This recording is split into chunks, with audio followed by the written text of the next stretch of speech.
On the 26th of January, 1788, 11 ships sailed quietly into this magnificent harbor, carrying 1,480 people to establish a penal settlement. 736 were convicts, 19 were children, and the rest crew members, soldiers, officials, and officers.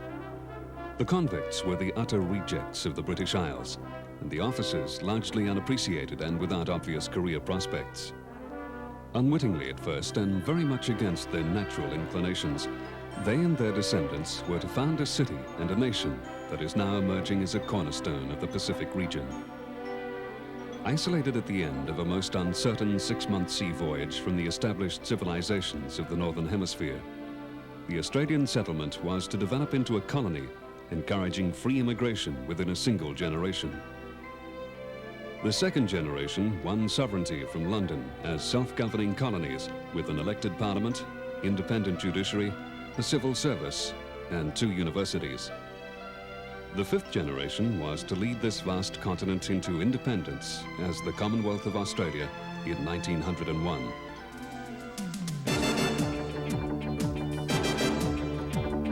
After 200 years of European settlement, Australia is to celebrate its bicentenary. A host of festivities have been carefully planned throughout the nation. All are part of an immense event which mirrors Australia's pride in her past and reflects her goals for the future.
From its geography to its people, the island continent of Australia is one of dramatic contrasts.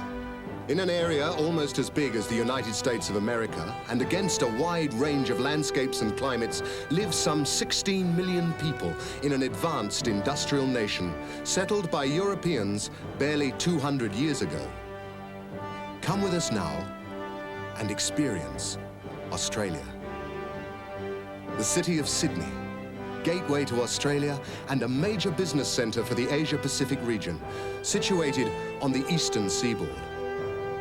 Among its many attractions are its world-famous beaches. Beaches like Wanda, Wedding Cake Island, Bondi, a must for every visitor. The rugged South Head at the entrance to Sydney's famous harbour. Spectacular Manly.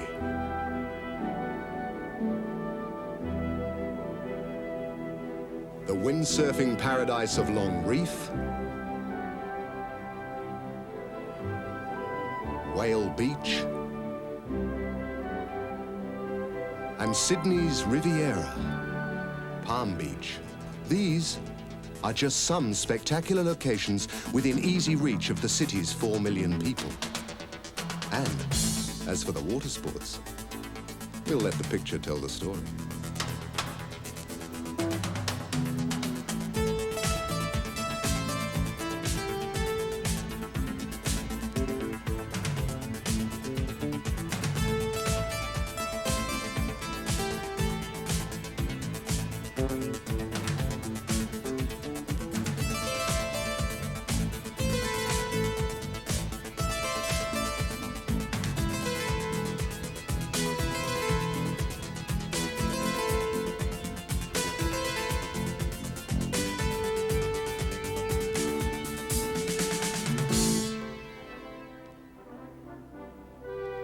Lying on the northern shore of the harbour, Sydney's Taronga Zoo takes its name from an Aboriginal word meaning view over the water. The zoo is home to over 3,000 mammals, birds, reptiles and fish. The animals on display are scattered through 75 acres of natural bushland, and visitors can walk along paths bordered with native trees and shrubs, which offer spectacular views across the harbour. Some of the most popular features of the zoo are the Australian animals which are on display in natural surroundings. A special favourite is the koala, the model for countless millions of teddy bears. In fact, the koala is not a bear, but a marsupial, and is unique to Australia. Marsupials are mammals which are born incomplete and transferred to the mother's pouch where they finish growing. The koala is a slow-moving animal and lives on the leaves of only a few varieties of the native gum tree.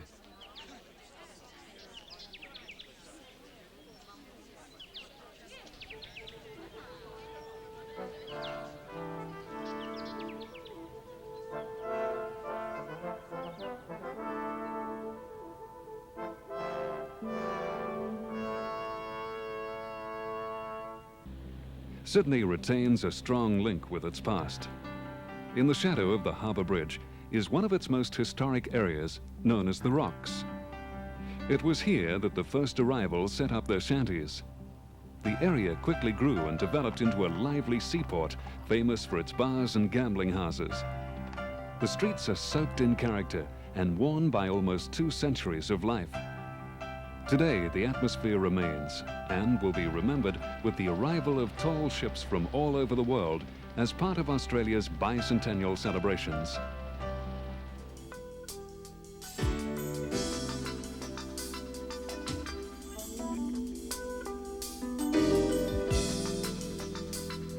Besides a harbour, Sydney shares much in common with its sister city of San Francisco.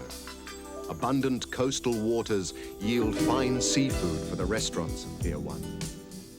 And like San Francisco, Sydney has a famous bridge, which some call the Coat Hanger, the largest single-span bridge in the world. It was opened in 1932. 40 years after the bridge was opened, Sydney's foreshore saw another addition, a magnificent opera house, whose sail-like roofs are today as much a symbol of Sydney as the famous Coat Hanger Bridge. Most visitors say there's really only one way to see Sydney, and that's from the harbour by launch or by ferry, by day or night.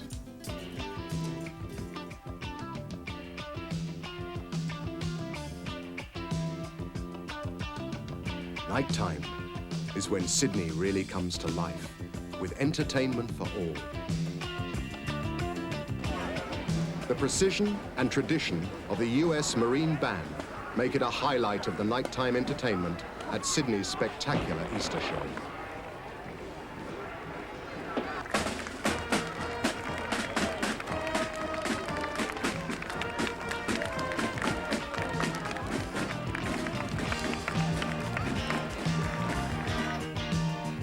King's Cross is is one name known to American servicemen of several generations as a favorite R&R location in Sydney. The music and fashions may change with the times, but the Cross is still a popular spot for eating out, live music, clubs, and discos.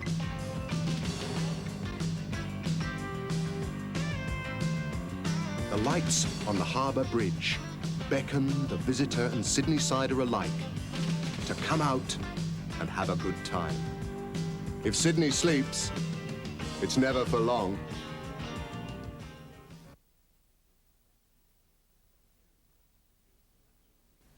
Canberra is the national capital of Australia, and although the first city in rank, was the last city of all the capitals to be built.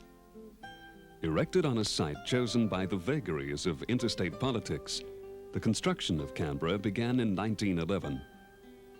The work was interrupted by the First World War, recommenced in 1921, and proclaimed as the national capital in 1927. The capital includes the Commonwealth Parliament, the High Court of Australia, the National Gallery, and so typically Australian, all the facilities for an active outdoor lifestyle.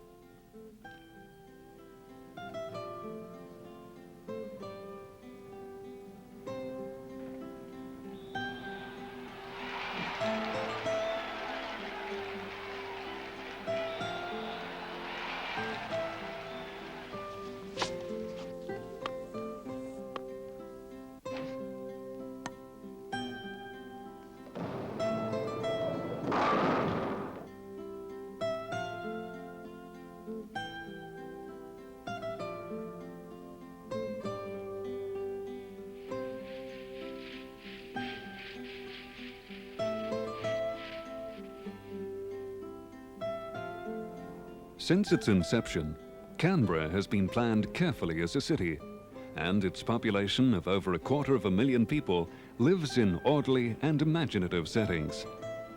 The concept and design of Canberra was carefully set out by its original American architect, Walter Belly Griffin.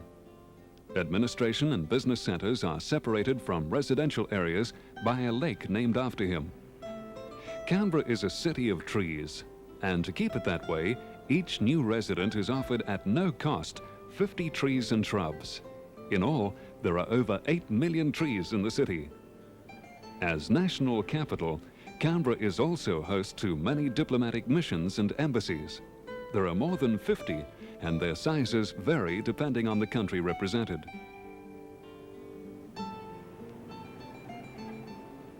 The Royal Military College was established in Canberra at Duntroon in 1911 to train officers for the regular army. Like America's West Point, the college provides colorful pageantry for the visitor on graduation day and at the Trooping of the Colors ceremony. The college has produced many famous soldiers and an army with a character which is typically Australian.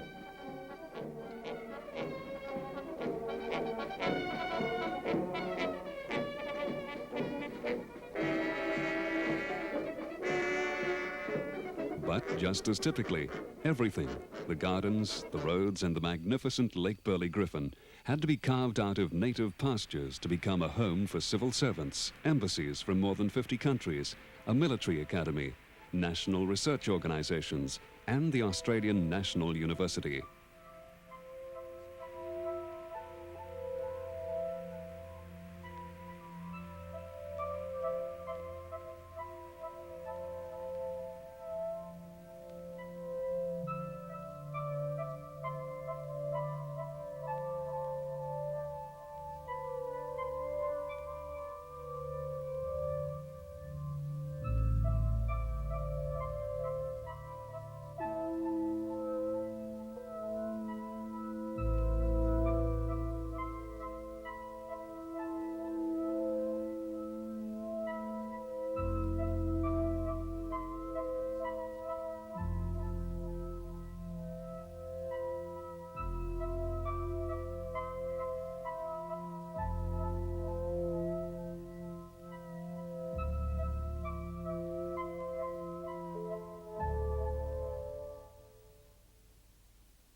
In 1835, an Englishman, John Batman, stepped ashore on what is now Melbourne and proclaimed, "This will be the place for a village."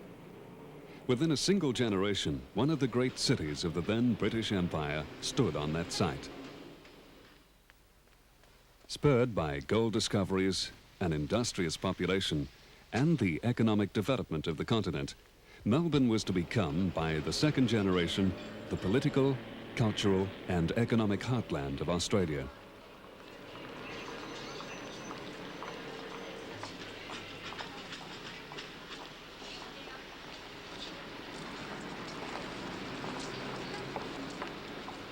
Since the early post-war years, Melbourne has experienced a dramatic influx of migrants. After Athens and Salonika, it now has the third largest Greek community in the world, and many other migrant communities as well. Melbourne is in fact the home of more immigrants than any other Australian city.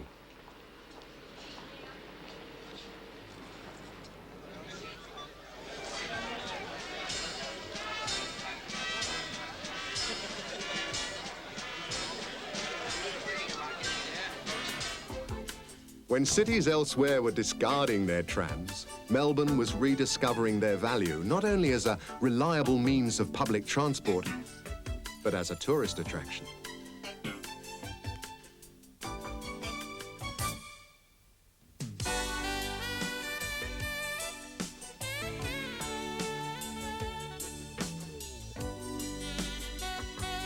As Melbourne's rumbling trams bring life and colour to the city, so its buskers bring entertainment to the people.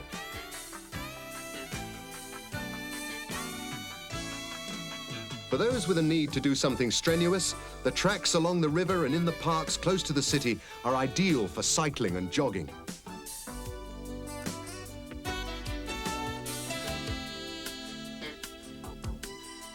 For every opportunity to take off some excess pounds, Melbourne's wide variety of restaurants can help you put them back on again, whatever your choice in food.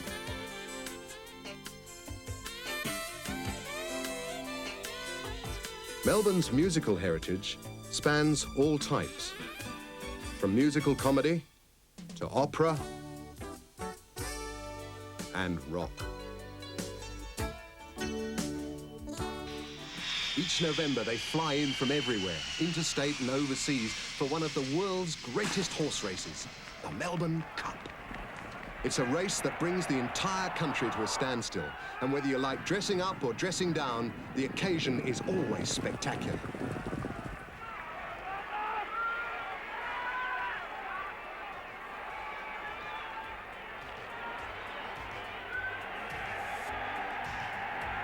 The rough and tumble life on Victoria's goldfields and a lack of respect for authority gave rise to a new code of football called Australian rules.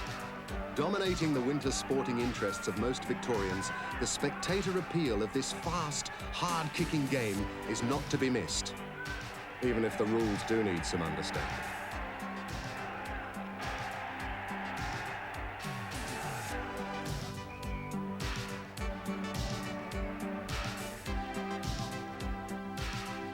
To Melbourne's northeast lies the Victorian Alps.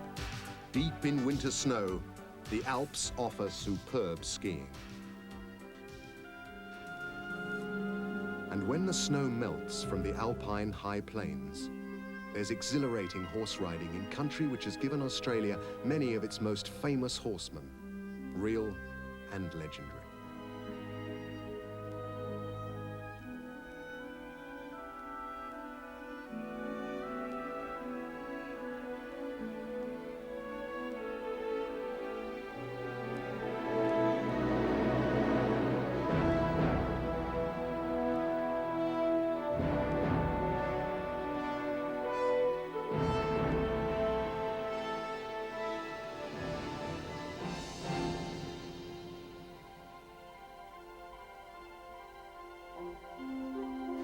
In the foothills to the east of Melbourne, you can relive the era of steam with a ride on Puffing Billy. The Murray River, Australia's longest waterway, forms part of Victoria's northern boundary. In bygone days, Much like their counterparts on the Mississippi, riverboats brought in supplies to isolated rural communities and took farm produce back to the coastal cities.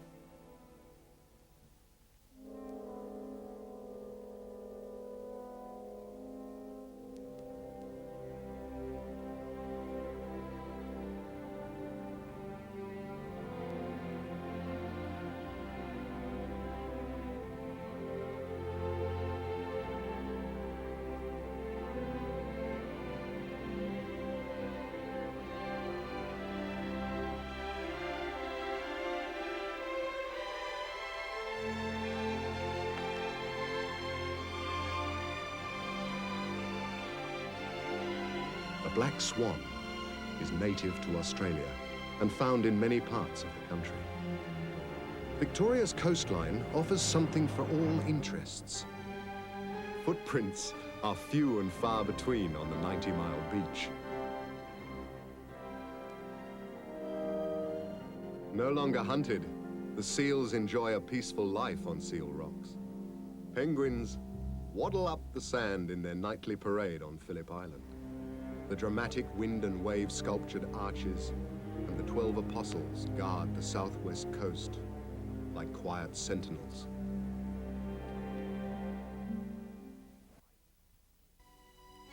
The island of Tasmania is the smallest of the Australian states, and many people would say it's the prettiest. It's certainly the most diverse in scenery it offers the visitor.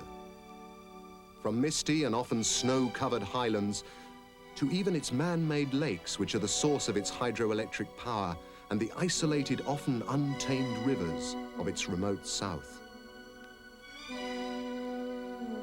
Much of the island is rugged and mountainous, dominated by a central plateau. South and west of here, thick forest and vegetation still present a barrier to all but the most hardy and adventurous.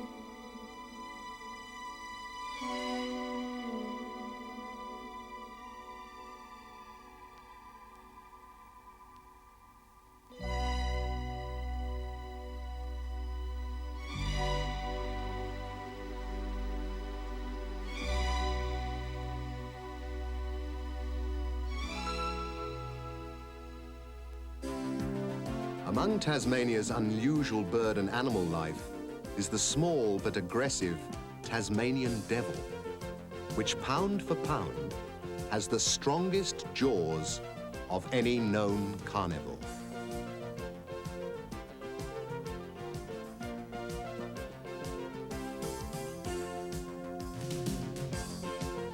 Long known as the Apple Isle for the quality of the fruit it grows, Tasmania is concentrating more today on its assets as a tourist resort than on planting apple trees. This gunpowder mill in the northern city of Launceston is a case in point, faithfully recreating the early city and the manufacture of the essential commodity gunpowder. The mill allows visitors to sail their way into history. For some, the visit goes off with a surprising bang. For others, a relaxing ride in an old tram car is called for.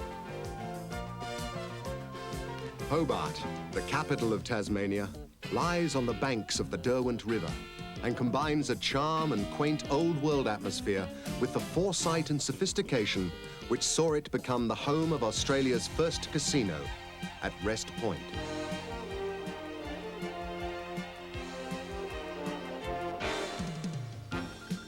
Gambling and floor shows are first class.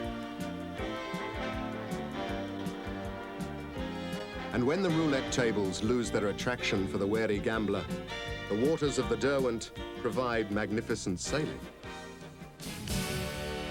Off the rugged Tasmanian coastline, those more adventurous can chase the tuna and other fish which inhabit these cool waters in the roaring 40s.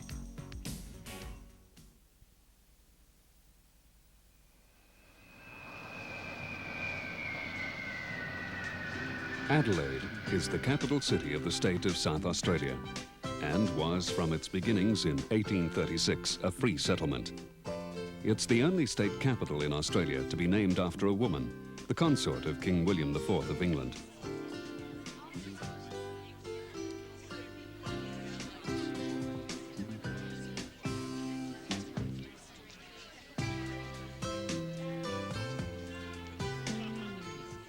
Immigrants from all over the world have settled in this beautiful city over the years.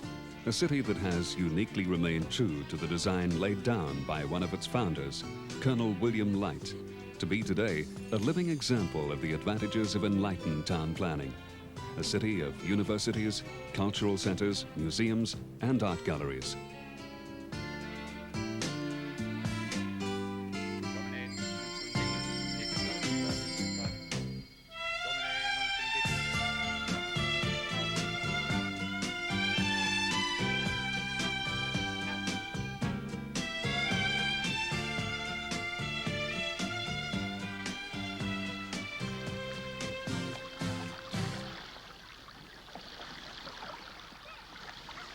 The Barossa Valley in rural South Australia is the centre and showpiece of the Australian wine industry.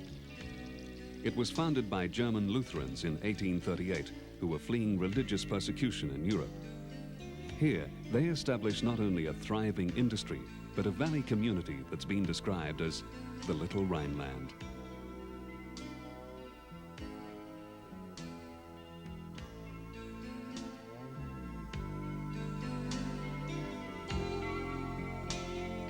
Although its highest mountain is only 3,000 feet high, South Australia is not without picturesque, dramatic scenery in its Flinders Ranges. Rising from the harsh and featureless land to the north of Adelaide, the granite peaks and ridges of the Flinders offer a wealth of natural attractions. The remarkable geological formations had their origins in a seabed more than 100 million years ago.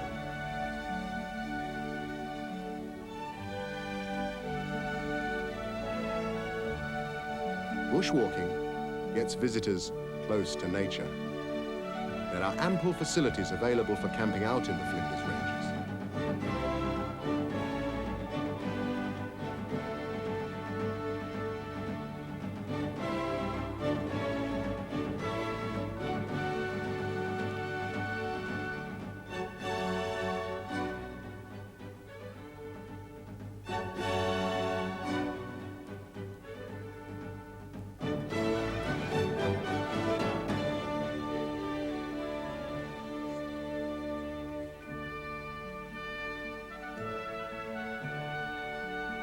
The Murray River changes its character considerably along its course.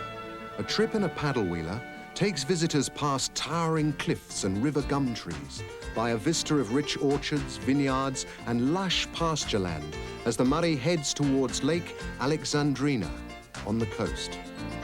The Australian reputation for ingenuity has helped ensure a long reign for this old lady, who was built more for comfort than speed.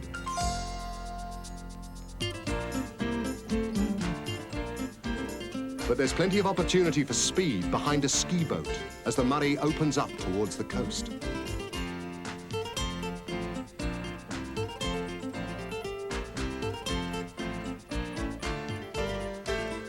After a gentle day's sightseeing, it's all ashore for an evening of old bush songs sung around the campfire. Australia, it is said, rides on the sheep's back. And sheep sales like this bring a visitor close to the people and the livestock living on the vast sheep stations of outback South Australia.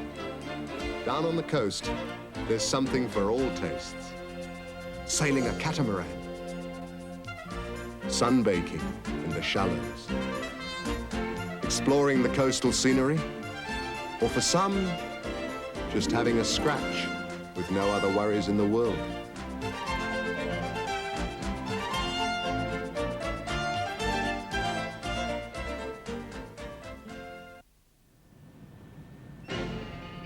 Perth has been described as the most isolated capital city in the Western world.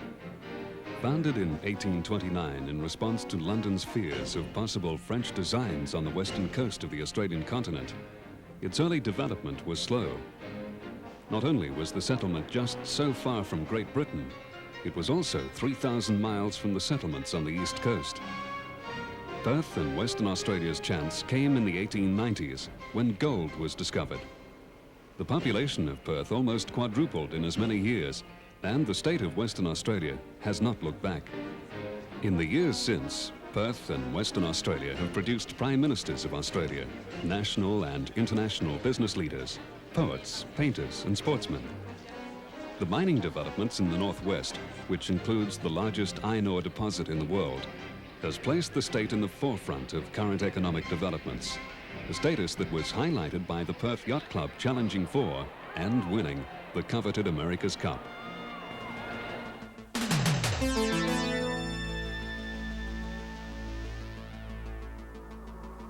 Challenging seas and unpredictable winds await the competitors, chasing yachting's holy grail, as evidenced in the recent World 12-meter Championships held off the coast.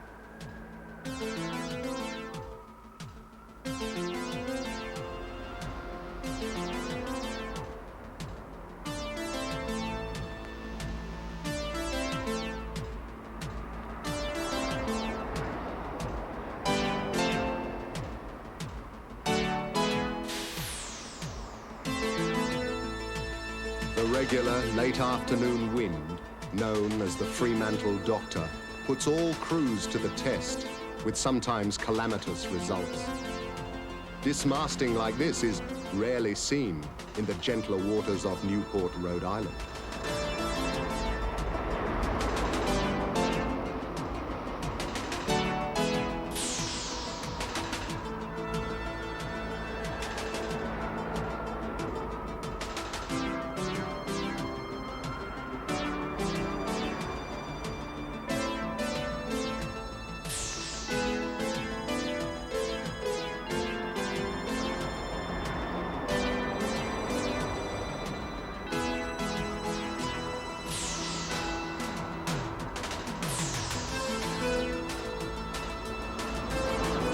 Here, the crew of America 2 have their work cut out for them.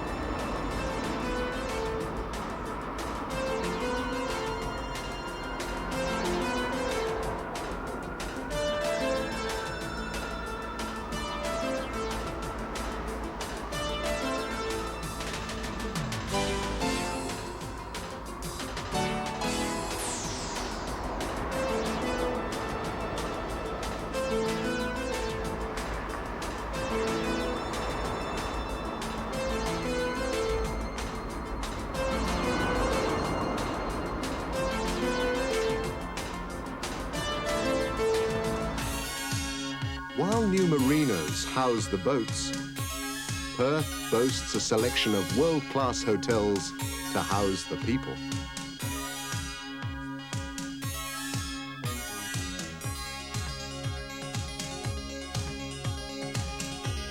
Western Australia is big, and so are the achievements of many who have made it their home. Riverside homes worth millions of dollars line the banks of the Swan River. With the coolest daily temperatures in the winter averaging 57 degrees, you can take dining out, literally, in this cosmopolitan city.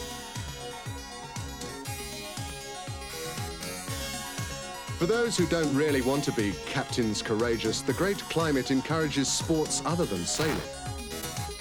There's horse racing, Aussie rules football, cricket, harness racing. Night spots and restaurants abound in Perth, and there's no trouble finding a wide variety of food for every taste and every pocket.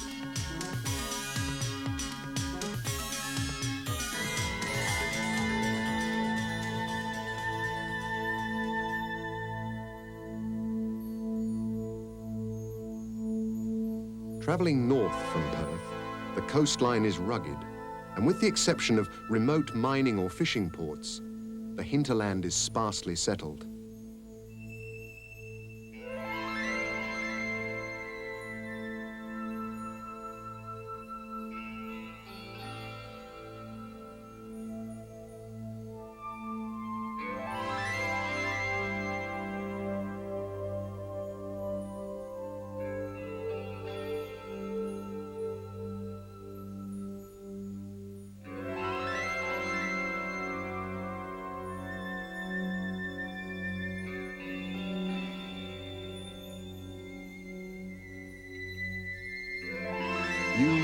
are one of a privileged few to see some of the very remote but magnificent waterfalls, brilliantly colored gorges, and other natural highlights of the far northwest.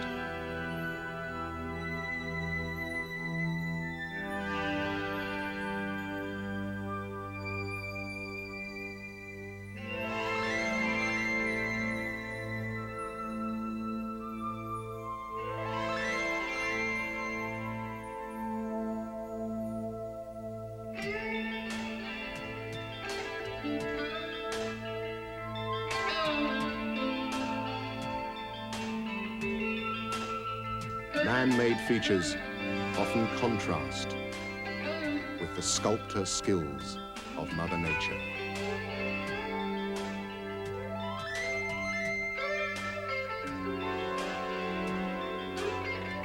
So, as one completes a whirlwind tour of this huge state, the dry interior that is much of Western Australia once more gives way to the many shades of green in the monster kauri forests of the southwest.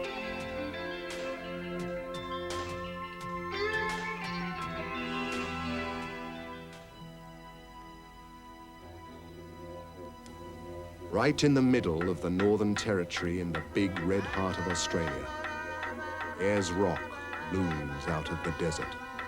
The world's largest monolith is sacred to the Aboriginal people.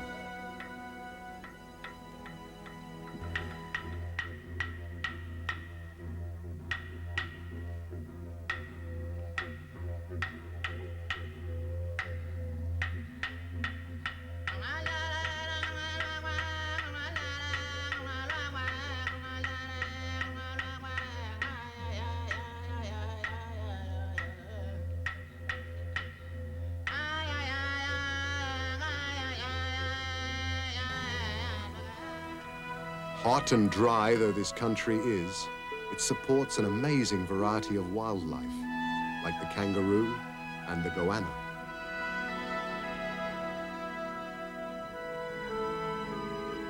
And surprisingly, the camel, now running wild in the center. The country surrounding Ayers Rock, or Uluru, as the Aboriginal people call it, is rich in the legends of their ancestors. This old man plays the didgeridoo, a simple but very haunting musical instrument. The dingo, or Australian native dog, and very at home in this part of the world. Modern jet aircraft have put the Red Centre within easy reach of both east and west coast. Visitors will find the accommodation first class. The novel but functional architecture of the Yalara Resort capturing the feel of tents in the desert.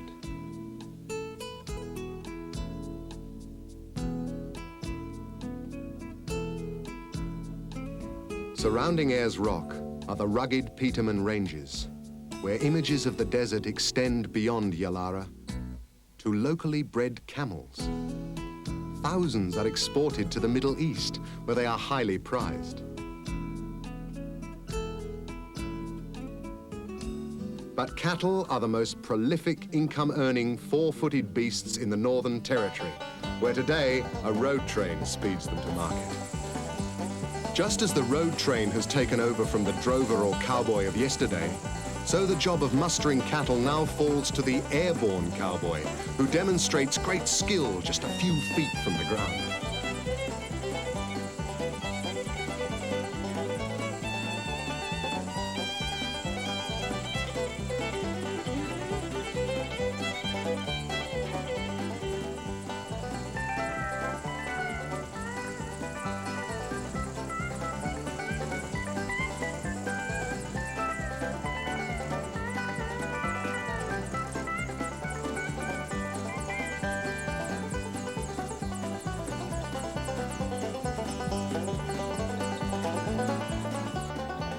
Alice Springs is virtually at the geographic center of Australia, a town made famous in the novel A Town Like Alice.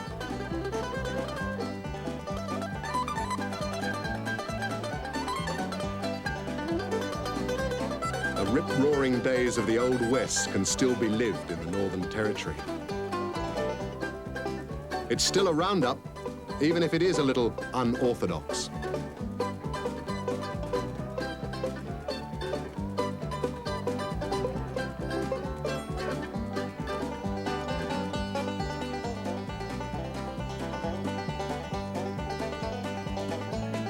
Where there's a mob of wild horses, a rodeo can't be too far away.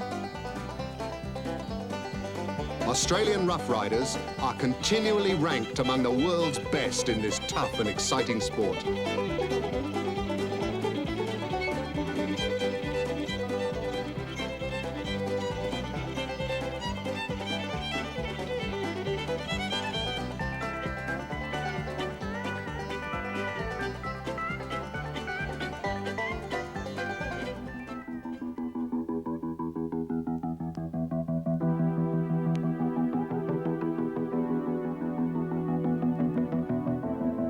Southeast of Alice Springs lies one of the most rugged and driest areas in Australia, the Simpson Desert.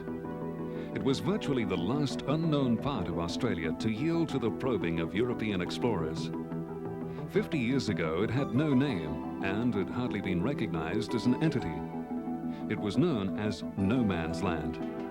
Today, however, its powerful landscapes attract adventurous visitors from all over the world. The Simpson Desert is over 300 miles across, making it almost the same size as England and Wales. Formed over 20,000 years ago, the wind, aridity, and a probable buildup of salt turned ancient watercourses and drainage areas into endless red sand dunes.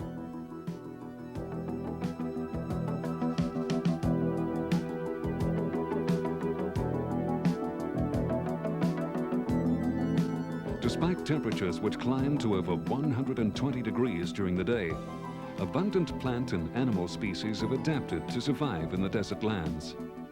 Rainfall is extremely fickle, and sometimes many years pass without any falling. When it comes, the desert changes dramatically, and the red sands are covered by a carpet of green, patterned with countless colorful wildflowers.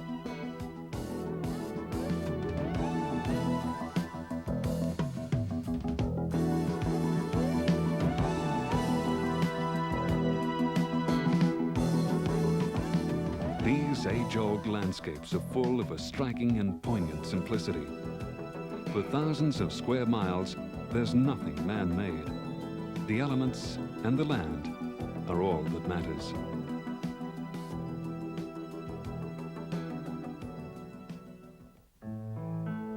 To the south of the Simpson Desert lies one of the largest salt lakes in the world, Lake Eyre. This ancient inland sea is more than 140 miles long and 50 miles wide.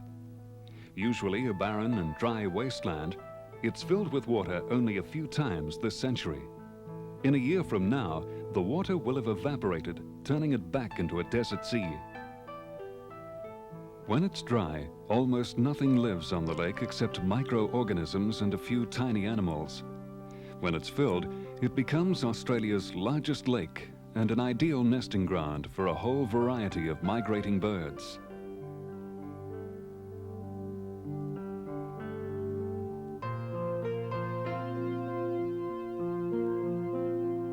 Lake Eyre began to dry out during the major ice age about 20 to 40,000 years ago. Central Australia's climate grew harsh and the water in Lake Eyre evaporated. Fierce, drying winds eroded the lakebed, scooping it out to a depth of 90 feet below sea level. Despite the buildup of salts and sediments, Lake Eyre still depths about 45 feet below sea level, making it the lowest spot in Australia. For several decades early last century, European explorers believed that in the center of the Australian continent they would find a huge inland sea. The only one they found was a dry sea of salt. Lake Eyre was first discovered by Edward Eyre in 1840, along with a series of other lakes which he thought were joined together. For many years after this, the region was thought to be an impenetrable barrier.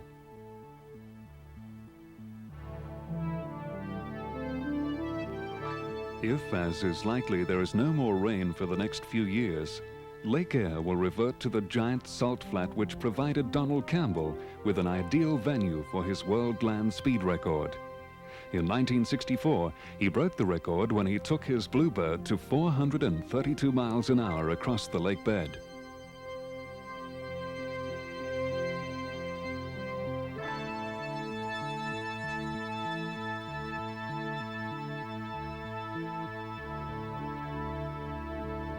The Australian desert is paradoxical and the land of the unexpected.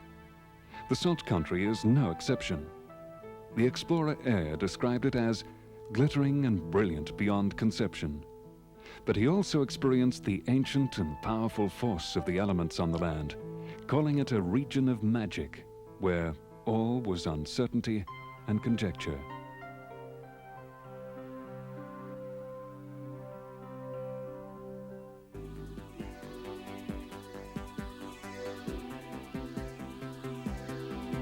They drink a lot of beer in tropical Darwin, which is probably why they invented the beer can regatta. This zany event is a race between craft of as many styles as there are people, of all colors and creeds in this cosmopolitan city. Almost totally rebuilt after being devastated by Cyclone Tracy in 1974, Darwin combines a tropical climate with a relaxed lifestyle and some great nightlife in its restaurants and casinos.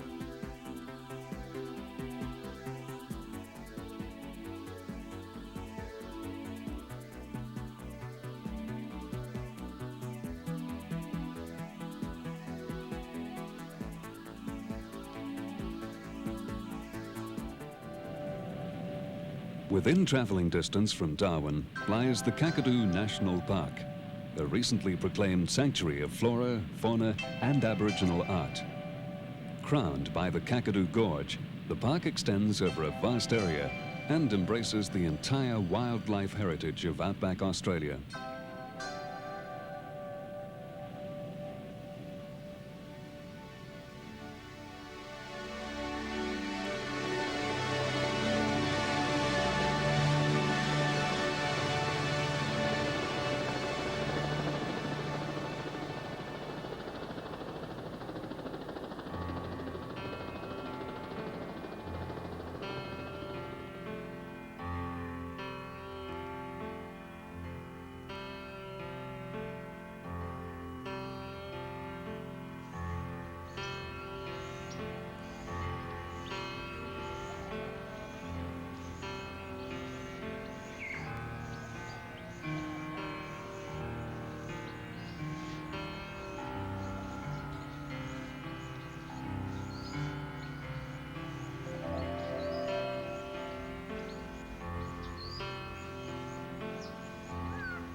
The name could easily have faded on this old hangar, but it didn't.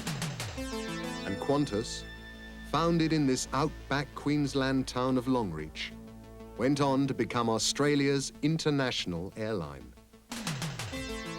While Qantas grew in size, Birdsville, its hotel and its racetrack in outback Queensland have grown in reputation. One of the world's most remote settlements, Birdsville boasts the latest in 20th century technology. The remote area television service keeps outback Queenslanders in touch with the rest of the world.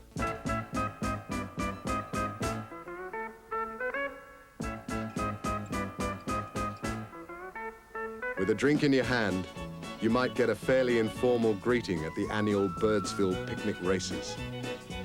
A certain formality is required in one's attire, but other than that, the Birdsville races are like any other race meeting.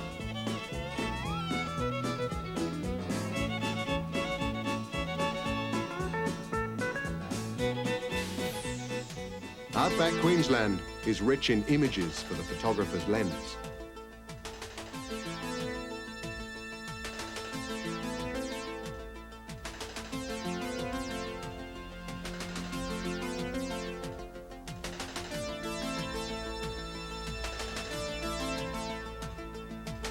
The Flying Doctor provides medical services to the distant sheep and cattle stations.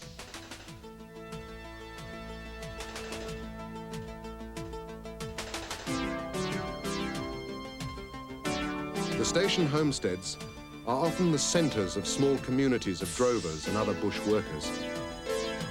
There's no standing back when there's food around with these two station dwellers. Billy T is the favourite of most bushmen.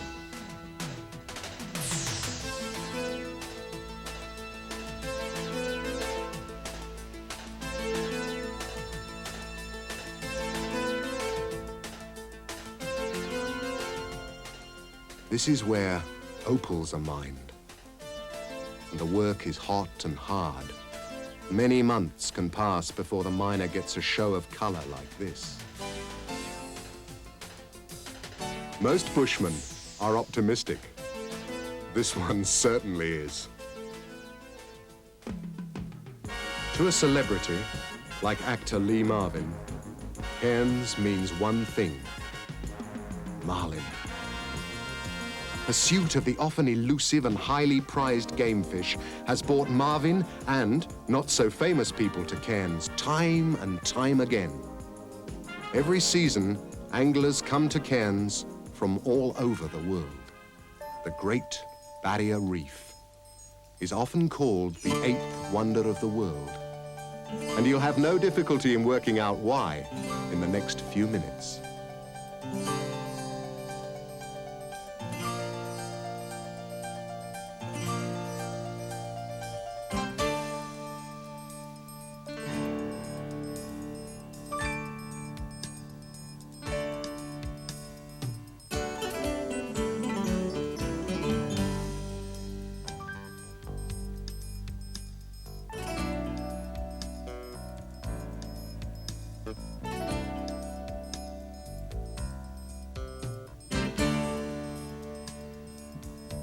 The reef is the world's largest marine park, with more than 1,500 species of fish and other marine life.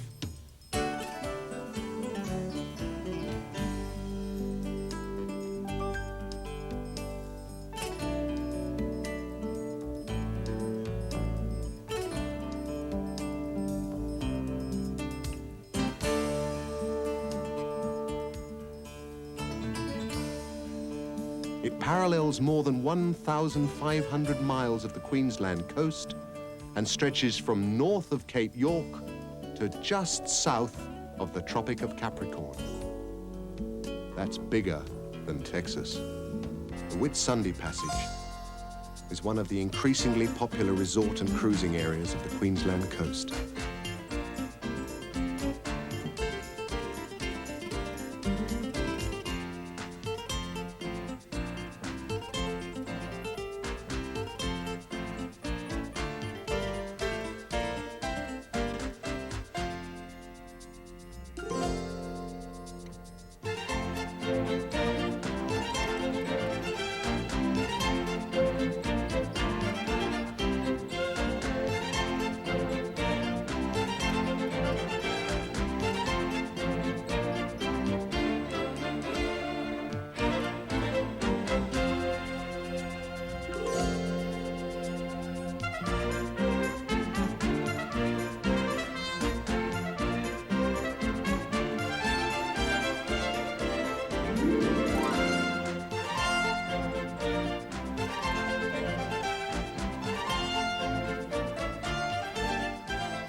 calm, sheltered Whitsunday passage is a favorite with sailors chartering vessels from organizations like Hamilton Island Charters.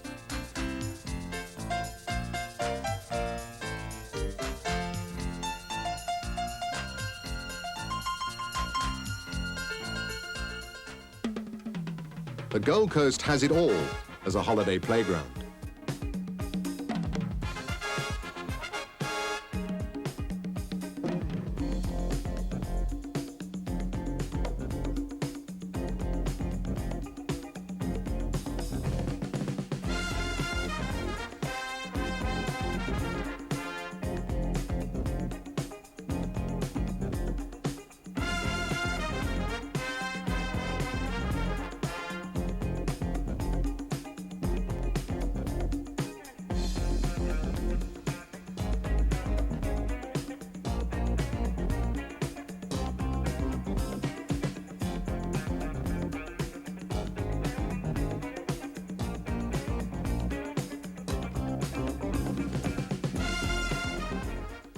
From convict settlement to isolated colonial outpost, to independent but still isolated nationhood, to being a cornerstone of the soon-to-be dominant Pacific region in just 2 centuries.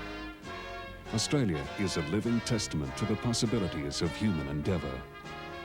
For no matter how disadvantaged a civilization is by distance, climate, or in the previous mistreatment of those that would come in convict chains and barely adequate ships, a determination will establish an Australia. This Australia, the beautiful.